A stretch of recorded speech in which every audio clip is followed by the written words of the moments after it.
In life, we are on a constant pursuit for our slice of the pie.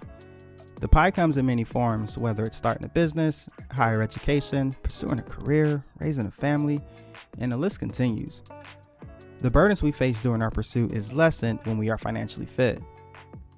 The Breadwinners created a platform where we can discuss finances and entrepreneurship in a judgment-free space.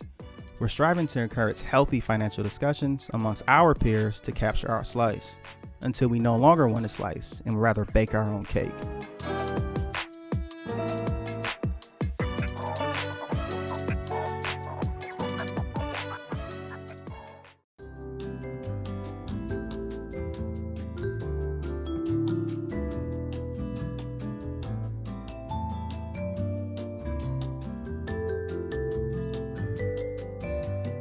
You know, a boy's first love is his mom. And I was always taught that if you want to know how a boy treats a woman, look at his relationship with his mom. And like, as far as my mom, I think she's like a superhero. Like, she made miracles happen for us growing up. And when I see you and I see your business, I see your family, I see everything you have going on, I'm thinking, how does she manage? So as an entrepreneur, how do you stay even keel managing your home, managing your business, managing your family? So as a mother, I just want to be very transparent, right? Just as much as you're saying that your mother is an influence over your life, my children are very much so a part of my life. And managing all that I have going on, whether it's entrepreneurship, whether it's employment, one of the biggest things is making sure that my children knew about my passion. So they were the catalyst behind all of this. You know, they were who inspired me. And I manage it by sharing my passion with them. I told them what mom had going on. I shared with them that I had a new love for and appreciation for decorating, and that this was going to be a part of their life and my life. And so I built a strong system in my house of support with my children and my husband, of course. Of course, the whole squad. The whole squad. The whole squad. You know what? You said something that was pretty interesting about your passion. I'm a big fan of being in that space where passion meets purpose. And for those that don't know you and who you are, Tammara Hill Price, owner of Coordinating Bliss. So tell us, who are you? Oh my goodness, I'm so many people, right? In one. I'm a mom, I'm a grandmother, I'm a business owner, I'm a hard worker, I'm passionate, I'm a creative. These things make me as a whole, and I'm serious about each one of them. So I'm a serious person. And I like to say I am a creative, but I got a piece of everyone in my family. So I come from a long line of people who are creative. My grandfather who can cook, right? And Mr. Hill can cook. Yes, he can cook. My grandmother who taught pottery for years. I didn't know that. Yeah, she taught pottery for years. All the statues that are around her house, majority of them, she made them. I knew that coming up. She has a big kiln in her basement that I was interested in years ago. My aunts who could decorate their houses were flawless when I was coming up. And so a little bit of each of that is what made me. They all contributed to who I am. So I am the product of what was around me. Influences are so amazing. They are. I think it's so dope. It's everything. Absolutely. And I think at this age, I'm realizing that I'm carrying their strengths inside of me. So yeah, it's each generation gets better and better. It gets better. It gets better and better. That's so dope. And I love how Jada is with you, and she got the J-Pops, and I think that is so cool because she sees it. Yeah, right? She knows, she gets it. Yeah, and she sees it. Yeah. So for me, my mom was one of those who could. Oh my gosh, she could decorate. Right? Of course, you see her house. Yeah, she's like she can decorate. She's amazing. And I caught that bug. Right? I caught that bug, and it was interesting. Like I said, sharing my passion. My daughter caught it. She has her own business. She's amazing at what she does, and it's great. So definitely. So, what's your slice of the pie? Affording opportunities for my children. that I didn't have growing up. I started working very young. Like I said before, very passionate about working. But one of the biggest things for me was once I realized that I had all those things in me, making sure I earned enough money to give them opportunities that I didn't have, whether it was experiences. So my slice of the pie is making sure that they have the same opportunities that people with advantage do. Absolutely. And that's a big legacy piece as well. Thank you. So, I've been knowing you for like more than half my life, right? Right. And I can't recall a time where I didn't know you doing like event planning, event coordination. And I'm thinking, when did she start? Like, I don't know how all of this came about. So I was thrown into this, right? Thrown into it with a proposal. So my husband, fiance, boyfriend at the time, who I am in love with, let me say that. So he proposed. We were young parents. Now I think back, I don't know how we were doing it, but we had 4 children by 25, 26 years old. Very young, both solid incomes, hardworking people, but working wage incomes. Right. And we were throwing a wedding. Our family's large, both sides. I knew 200 something people were going to come. And at that time, I had no knowledge of what an event planner was, honestly. I didn't understand it. Yeah. And so I was like, Mom, how do I do this? Aunties, how do I do this? Grandma, what do I do? Where do I start? And that knowledge that they had helped me start to plan my own wedding. And when I got done with planning my wedding, and let me just say this, aunties stepped up, mom stepped up. Right. They gave me advice. They contributed, but this was on my back and this was my vision. And I planned it thoroughly. And at the end of it, someone in the crowd said, oh my God, can you help me do my wedding next? And that sparked that maybe this is something I can do. And I remember my cousin, I charged her like $150 to decorate her wedding. And it was amazing. It was amazing. It was an amazing experience. And I walked away feeling very accomplished. That's amazing. It's always amazing to hear everyone's story about how did they find their purpose and how did they find their passion. I just love hearing those stories because it's all different. Yeah. And then it brings out, that raw, authentic emotion. Yeah. Which is super dope. And I didn't know that. Actually, I was in that wedding. You were in the wedding. You were in the wedding. Yeah. It is amazing. I know that every experience, every interaction is different, but it brings out those emotions. So it does. Tell us about one or two that really solidified. You're like, you know what, this is why I'm here. So one that I can share with you, and I don't know if I would say solidified, this is why I'm here, right? But what I will say is, if I ever had I've arrived type of moment, this was one. And so there's a popular photographer in the city. His name is Drico, and he's popular. People know him. And they came to me to do their wedding. And I was like, me? You want me to do your wedding, coordinating Bliss, right? Yeah. And on their wedding day, I snuck in a corner. I get worked up now, right? These were people who trusted me with handling a wedding of such a stature. So, oh boy, I remember being in a corner crying after I saw their setup. I remember literally in tears saying, I did this, we did this, my team did this. I can't believe that my children who are in coordinating Bliss shirts and my partner, her name is Kay Winston, who is also amazing, was in my corner. But this was one of the biggest weddings that I have done, and I was very, very proud. I was very, very proud. So, man, and how long ago was that? This was just 2 years ago. Just 2 years ago. But you've been in business for how long? I've been in business for almost 12 years. 12 years.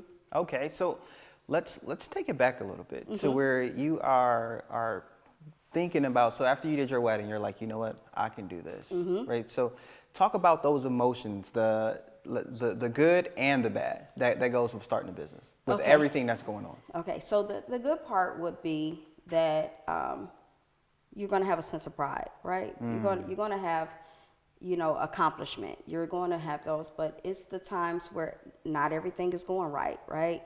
The kids are acting up this morning. The car is on a flat. You still got to get to this event. You still have to show up as your full self. Those are the lows for me. On days where my personal hardships or hurdles cross over with the fact that I still have to remain a professional and get the job done. For the most part, being in control is a big part of me, and so when I'm out of control, it's very hard. Really? It's very hard. That's a family trait. Yeah, being out of control, not knowing what's next, is very, very hard for me. And when you speak about the emotional side of it, it's because I think with my family, we have an idea of what success feels and looks like, and we don't like to fail. And so, of course, we all have our blunders and, we fail. Yeah. But the truth about the matter is, it's hard for me. And so moments when I'm like, hey, we're out of order, it's tough for me. Yeah. I bet it's. I can see that, but Yeah. it also drives you as well because Yes, it lights that it's- fire. Yeah, oh boy. I'm one of those people that if something happens at the last minute, I'm a figure it out kind of person. I come from, a single mother of 4, and I'm her oldest child, so I was a lot of her backbone. I was her right-hand man. And so when things didn't pan out, it was immediately how do we as a whole fix this. So Yeah, because Yeah. you're thrusted into a position to where now you got to be like the big sister. I am right? the big sister, right? So it's like I got to make sure That's everybody's right. straight. I got to make sure this, that, Yeah. and be absolutely. But that teaches you so much. It does. And let's stay there. How did that impact you as a person now? So it's so this part is really seriously emotional for me. Okay, That's because fine. Yeah, of course. I remember my mom would call. She would be at work. She would call and say, "Hey, that house better be clean by the time I get home." Right? Okay. And her version of clean was clean. Not throw everything under the bed. No. That house better be clean by the time I got home. And I remember I would get the kids in order the best that I could to make sure the house was clean, and they better sit down until it was done. And coming up, some of those moments felt challenging for me as a teenager or a young person. I didn't understand that I was being molded into a leader. I was being molded into a champion, right? I was being molded into the person who could guide, teach, support, and those are all things you need in business. Is skill set, and maybe you don't have the education, but maybe you have the skill set. Maybe you know how to get people in order. Maybe you know how to prioritize what's next for you, or what's next for the company. And what was next for me was mom was coming home and this house was going to be in order. And for me with events, it's, listen, this person has trusted us with a special day, and we're going to make sure it's right. Absolutely. It's those experiences and those Yeah, influences. that's right. And then you think back on life and you're like, you know what? That is crazy how that worked out. It's euphoric, you know what I mean? Where you're like, oh, I'm at this age, which I'm 42 years old, but I'm at this age that I'm like, wow, this actually really made me. Yeah, it all makes sense now, right? It made me. It made me, and I'm so very grateful. So you touched on a lot of key points, especially like the characteristics of an entrepreneur, which you got to be tough, right? Tough, that's Got to it. have the thick skin. And when I think about that, I think about the iceberg method, where everyone sees the above. They sees the success, they sees the money or the glam, all that jazz, but they don't see the hard work, the tears, the everything. So let's talk about, just as an entrepreneur, from an entrepreneur's perspective, so let's talk about some of the early stages where it was like, this is tough, but should I keep going? So let's talk about money. Let's talk about money when it comes to that for me.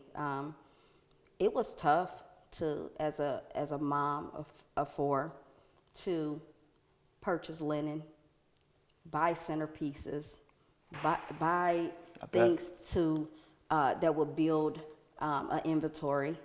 That was a sacrifice. That was something that I probably could have went without, but I knew, as tough as it was to do those sacrifices, that it was leading to a greater good for me. It was going to establish that I didn't have to rent these things anymore, that I didn't have to take money out of my family's pockets, but it was also an investment. At that time it was very tough. It was grueling, and I still do that in some ways. We're not perfect. Yeah, I still do that in some ways. The sacrifice is real, but it's all worth it. It's all worth it. Absolutely. None of us are perfect. Yeah. And none of us are perfect. So sacrifices is probably the biggest thing. Mm-hmm. And when I think about sacrifice, I think about the time, because it's an opportunity cost. Yeah. So you look at, I can be spending time with my family, but no, I got this event, or I got to prep. That's and right. I got to do this. And people just think you just show up, lay the stuff down, and then, they don't see the below the iceberg. So let us know when it comes to event planning, before we get to the event, like walk us through like some of those steps. So like you said, we're talking about time. So one of the things about time is I work a full-time job, right? I work 8 to 5, typical day. And when I get off of work at 5, I go home. On my good days, I cook dinner. Okay. Bad days, I don't. I'm rushing. I got to get something for the family to eat. And then maybe from 6:30 p.m. to 9 p.m., I'm ironing linen, washing, pressing, gluing rhinestones on vases, doing whatever I have to do to prepare for this event. That's also balancing talking with clients, speaking with them about their budget and vision, what they would like to have, doing consultations in the evening. So there's times where I'm not in the bed till 12, 1 o'clock in the morning, and I'm back up the next day doing the very same thing over and over again. And when you're talking about sacrificing time, I don't have an off day. I work constantly. My off days are they're glazed over for the lack of term, but I don't have many downtime, so that's hard to find time for self-care. It's hard to find time just to be me and not be mom or the event planner. It's very tough in that sense. So the sacrifice is real. Yeah, it's real. It's so real, and people think that like I'm a machine because I do so much. Yeah. And I just tell people I plan. Like I plan. You have to be prepared. You have to have a schedule. You have to know what's next and prepare for what's next. There's no way we will be turning out events like we do if we weren't prepared for them. Absolutely. Yeah. Absolutely. You break down these 24 hours and it's like, I can do more. It's I can tough, do more. You but try.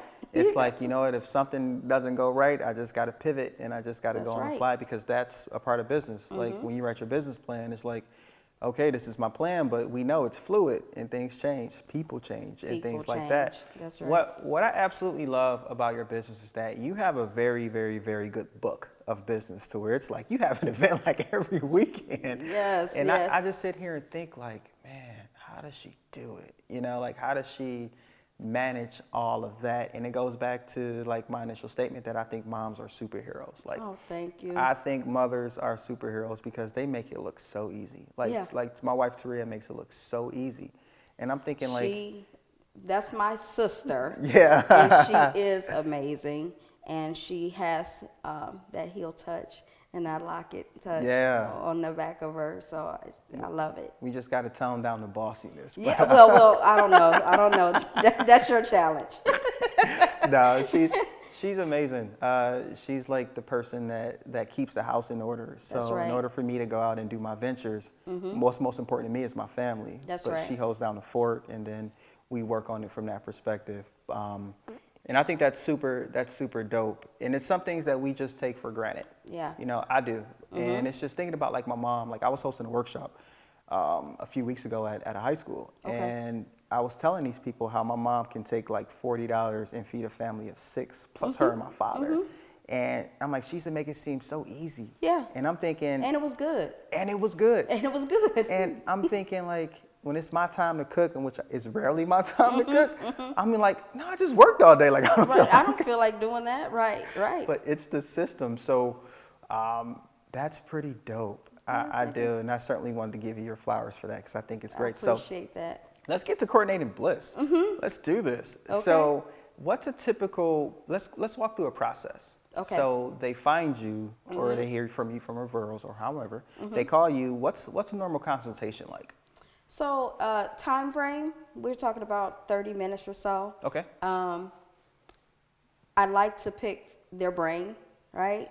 I ask for inspiration, photos, and whatever makes them tick, what gets them excited. It gets me excited, so we go from there, and then we have packages and price lists, and we send that to them, and they let us know exactly what they're looking for, what's in their budget, what they can afford, and that's one thing that I will say is that while this is a business, I do make sure that people can afford me. Make sure that I'm obtainable, and that's a big deal for me. Okay. And to a certain extent, right? This is business. We have to make money here, but that's what we're here for. That's what we're here for. Absolutely. But on the flip side of it, I have business every weekend because I like to hit a sweet spot where people can afford me and I'm still making a profit. And so we talk about what they can afford. We talk about what they can, what their event could look like within their budget. Okay. And then we go from there. Most people, I do all different type of events. So corporate events, private events, personal events. My favorites are still weddings. Still? Still weddings. I still love weddings. I'm a marriage yes. nut. I believe in marriage. And so weddings are still my favorite. But once we decide on what they actually want to do, I'll ask them to allow me to be the creative in here and in the space. Okay. And I ask them to trust me, and we do our best work that way. And then we move forward. We have, for a wedding, maybe a year, we're taking our time planning. And then for the other events, it could take 30 to 60 days to plan a good event. I believe that rush work is not good work. Nope. And so I ask people to take their time with me, and I take my time with them. Let's come up with some time that makes sense, and then we go from there. Neither is cheap work either. Neither is cheap work. Oh, no, my it's goodness, not. That's something, because we live in a generation now where one is popcorn. Everybody wants things that quick. Of course. Okay, so keeping in mind with the rush work, it's not good work, and then also cheap work. We live in you can access anything, right? You can go on the internet and see all these great glam events. Of course. But that's not going to be $200, That's $250? $250. It's on, not going to me be now. that, If you want glam, if you want high end, if you want something that speaks to the type of person that you are, you're going to have to be able to afford it. So let me ask you this. So at what stage are you managing those expectations? Is it upfront? Immediately. It's immediate. And that's not something that I did well in the beginning. In the beginning, I had a very hard time with managing expectations. I struggled, right? Especially when I came out the gate, because I was going from a hobby, which means I would do it for family, friends, cousins, this, that, to a business. And so I knew what their pockets looked like. I knew the struggle. I was one of those people who wanted these great things and couldn't afford it. And so it was tough to switch over. But after a while of me going into my own pocket to make other people's dreams come true, I learned that I definitely had to manage the expectation from the beginning, right? Initially, this is your vision, this is your budget, let's talk about it. Absolutely. Yeah, absolutely. It makes life easy for everyone. And you know what? In the beginning, I think what scares people is the trial and error part. Because during that phase, it's like it can make or break you. That's because right. we all know going from idea to plan to execution, it's like 3 different people. That's right. Right? Right. And then ongoing, it's like, okay, now I'm just going to keep perfecting my craft. That's right. But you made a really good comment earlier. You mentioned about your family and friends being like your clients, which is not easy. It's not easy. I go through that, and It's people always tough. ask for like free advice, or they ask for free things, and I'm like, no. No. But in the beginning, it was hard for me not to. That's right. That's So- right. Because we want to see people win. We want, they are our friends and family. Yep. So we want to help them. But I'm sorry to say, So how did you get over that? Well, first of all, did you go through that? And then if you did, how did you get over it? I definitely went through it. I went through it big time, right? Because when friends, families, loved ones see that you have a skill, they own it, right? It's Yep. theirs. We now decorate. We're now marketing mavericks. We're now this, and that. And so they're excited for you, but they want a piece of what you can do. And I had to just be more confident about what I offer, what I really can do, aside from what their vision of me is, and stand on that. Yep, I can do that, but it comes with a cost. Absolutely. It better come with With a a cost, that's right. Yeah, because That's right. naturally I think it's organically and inorganically, because some people just take advantage of you. That's But right. people know what they're doing. They know And, exactly what yeah, they're doing. And one thing I had to learn is people know how much stuff costs. They know how much it costs. They know that they can't get everything for free. They know that your time is valuable. They know that you're sacrificing. And so with that knowledge, you have to just own that they know this, you know this, and they're coming to you because you're the expert. Friend, family. Right, and you put in all that work. You put in all that work, and you deserve to be compensated for the work that you put in. That's what I explained. I said, look, dude, you know how many years I spent in college? That's you know right. how many late nights I got to That's stay right. up to get my certifications? I was there, I remember. And it's like, yo, right. Yeah, I This can is- be kicking it with my family and friends, but no, I get up at 5 a.m. to read so I can do all my work and get my Yes. certs and stuff. And some people understand it and some people don't, but Yeah. I think you see the true colors when they go other ways, like That's otherwise. right. So There's been times where I have had jaw-dropping moments where I'm like, wow, they didn't choose me. Right? They chose to go somewhere else when they could have used me only because they had to pay me, And it's hurtful. It's hurtful. But it's also empowering. Because if you don't want to pay me, then, maybe we're not friends or family. That or you thought you were. That I thought we were. So Yep. it's okay. It's okay. And that's hard for me, but not impossible. No, I mean, because it's like, that goes back to your upbringing, right? To where it's like, we'll figure it out. Like sometimes you got all your ducks in a row and you can cross that street. That's right. Sometimes you only got 2 ducks right here, then you got That's a right. couple You gotta figure scragglings, it and out. it's like, come on, family, let's That's just right. go. We got it. And it builds you, though. That's right. I agree with that. It certainly builds you. But okay, so let's get back to this process of, we manage expectations. We had our consult, everybody's feeling good. We talk about the budget. We manage expectations. Okay, then what's next? How do you find a venue? Like, who finds the venue? Do you find the venue? Do they find the venue? So I am one of those who we have a suggested list of venues. That's first of all, which took me years. That's another thing. People forget time that you put into it. These from hole in a wall to I have been in a lot of different places. And researching these places, understanding their pricing, how they work, which venue will work best for you, is something that I've put a lot of time in. And so we have a suggested list of, places to go for different type of events. But I suggest, and then sometimes people say, hey, I already got the hall, and this is where I want to have it at. And so either one works for us. That makes sense. Yeah, I mean, it's the sweat equity, Yeah, right? yep, that's It's it. like building relationships, finding people, Yep. and doing all that. And there's 2 sides of it, right? Yes. So the one side is you have your relationships with your clients, but the other side is the relationship with the people that's going to bring us all together. Let's talk about that. Like, how do you, well, first and foremost, from an event planning perspective, what relationships do you need to bring that vision into fruition? It's very, very important to have a strong vendor list, right? Okay. So we're talking about DJs, photographers, those type of people in the industry who you build a network with. You scratch my back, I scratch your type of relationship.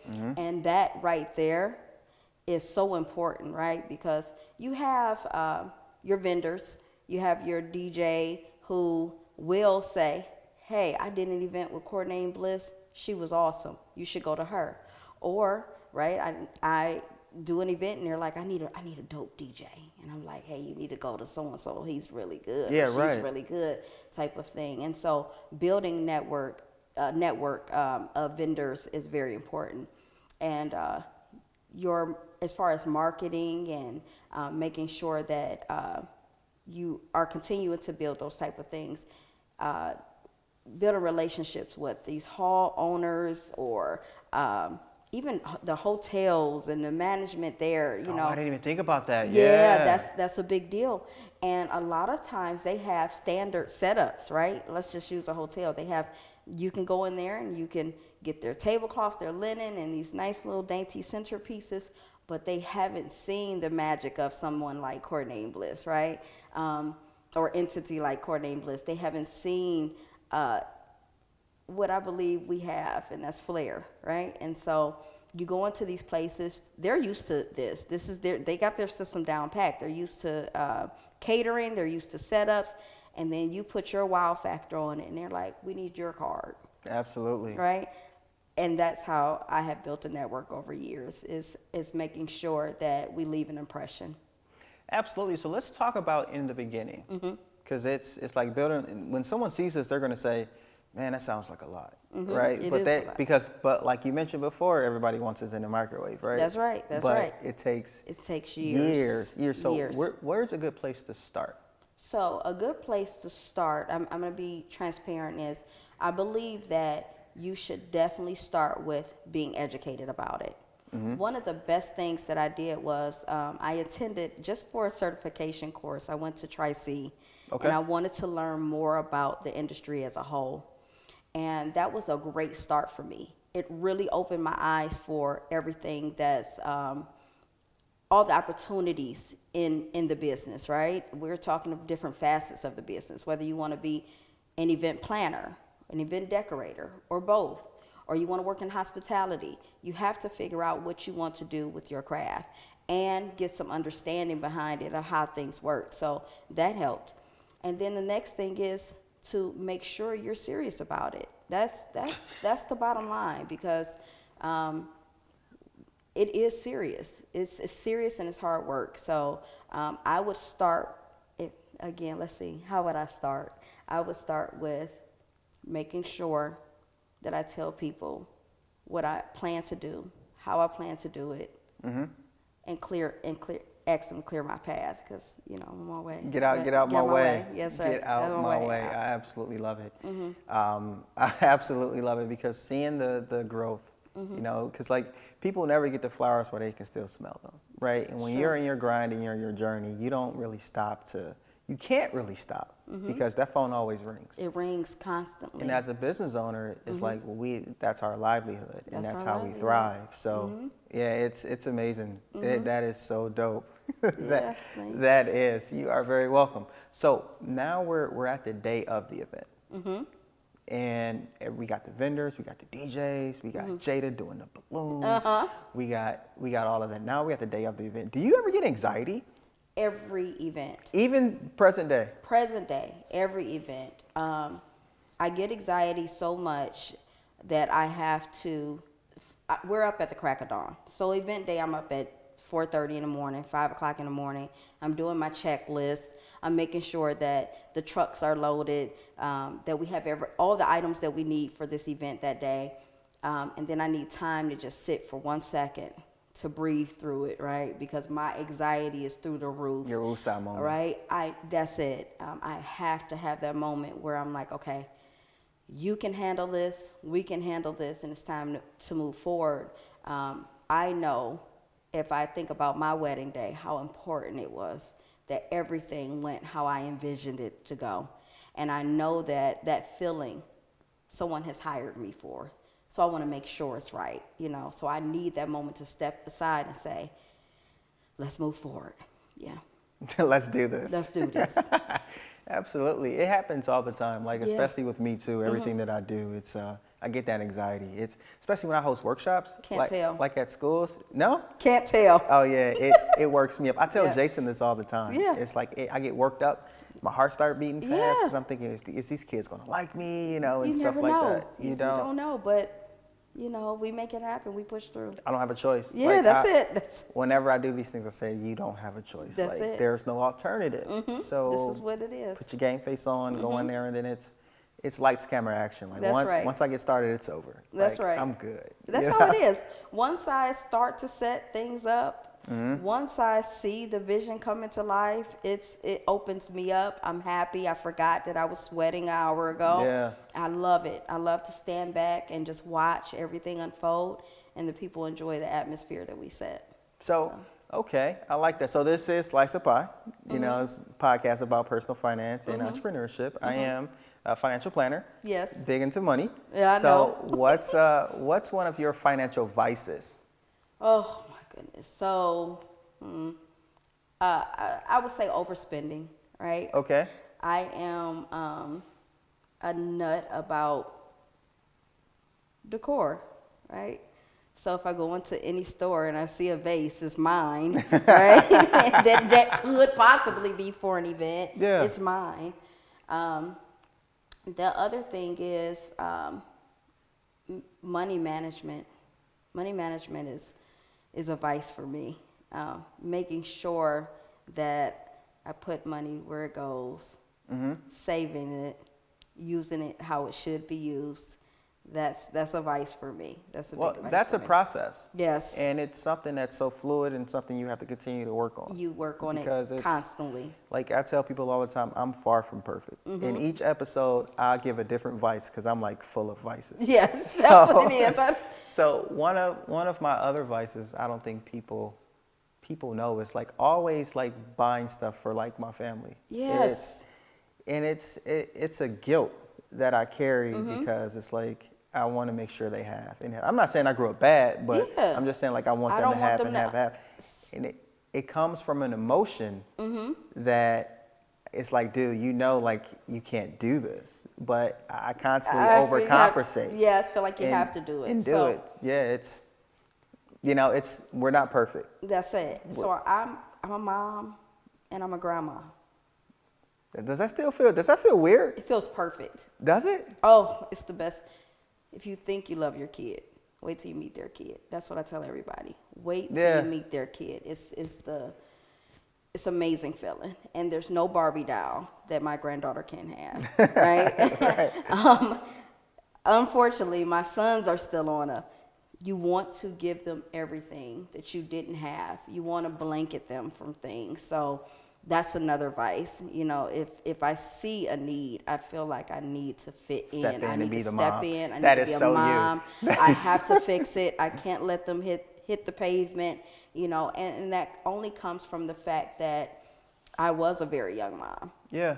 And my mother tells me all the time, you were an amazing young mom.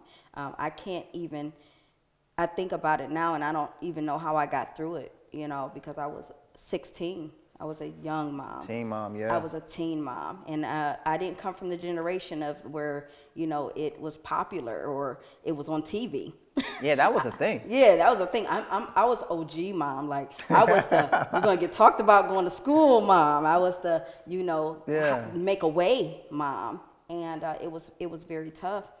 And I never wanted my children to experience not having or falling flat, and so that's still a vice for me, right? Yeah, I promised that I would catch them, and so that's tough. Yeah, I mean, as naturally as parents. I mean, that's who we are. Yeah. It's tough love, but not with Jason. Like, I the same way my father did me, like I'm doing him. And Yeah. I know that just because my dad did it, that doesn't make it right. But when he start earning his own money, I don't buy him nothing. Yes, like, that's right. I cut him off. My dad cut me off. Yeah, So my yeah. dad's like, if you want it, save up for it, go buy it, figure it out. So I don't. But now mom comes in and she just I buys was just about to tell Jason everything. I was about to say, Jason, listen, I am here to tell you that mom's point of view and dad's point of view, total opposite. Yep. My husband's like, you got to let them boys be boys. You know, that's just the saying, or men be men. And I'm thinking, not my baby, you know. So I understand. I am now toughing it out. I say no a little bit more than I ever did. But those no's are still, they're still whisper. Yeah. They're still, You're- no, I can't. You're absolutely right Yeah. about those point of views, Yeah. because it's like she went from being the good cop to the bad cop. I mean, bad cop to the good cop. That's and right. now I was the good cop, and now I'm the bad cop. That's right. I have to be. You have to do what you have to do. He turns 18. That's He's right. 18, so it's like, He has to stand on his own 2 feet. you're not slick. I know what you're I up to. know what you're dude. up to. I'm That's gonna let right. you go down that wrong path before you get That's too far. right. I'll bring you back. That's But right. You got to go through the experience. But okay, final tip. Mm-hmm. And I want this tip to be for a mom that wants to start a business, but she got everything else going on. Mm-hmm. What advice would you give to her? Prioritize yourself. Prioritize yourself. As much as I love my kids, I adore my grandkids. Everything that they have given me in life has been amazing. It has been what's pushed me into this realm. But those kids grow up. They become adults. And then who are you? Who are you? Oh, that's... Who are you? Are you, aside from mom, aside from grandma, who are you? As a person, because As you a get person, lost. you get lost. And that makes sense. I never thought about that. Yeah, I found myself after being married, not because I was married, but because my husband at the time was a lineman, and he had to travel a lot. He had to go to different states to, do whatever he had to do for the power company and then this and that. And I would be like, who am I when the kids are away, when he's gone? What else is left? And so when you think about starting something new, make sure it's for you. Make sure you prioritize that you absolutely love yourself, because I had to find space to love me, know the different things that I like, things I'm interested in, Yeah, what it's makes me crazy. tick. I didn't know. And now that I do know, we're here. We're here. Yep. Okay, then my final tip, I'll play off of that, and I'll say to anyone that's starting a business, you got to sacrifice. That's it. And you got to sacrifice. You're going to sacrifice your free time. You're going to be up early. You're going to be up late. Your friends are going to want to kick it. They're going to party. I can't do this today. I can't do this next week. If you want I can't me, tell you when I'm going to be up free. Exactly. And if you're my friend, you'll be there when I'm done. And you'll understand. That's right. And that's my final tip. And that's that. My endings are very awkward, so Okay. I don't.